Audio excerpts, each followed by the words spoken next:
Update sa lagay ng panahon. Humina na bilang typhoon ng Bagyong Leon kaninang alas 10 ng umaga habang papalapit sa Orchid Island sa southern Taiwan.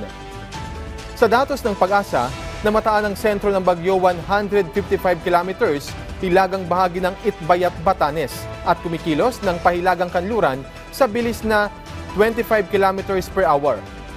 May lakas ito na hangin na 175 kilometers per hour at bugsong 215 kilometers per hour.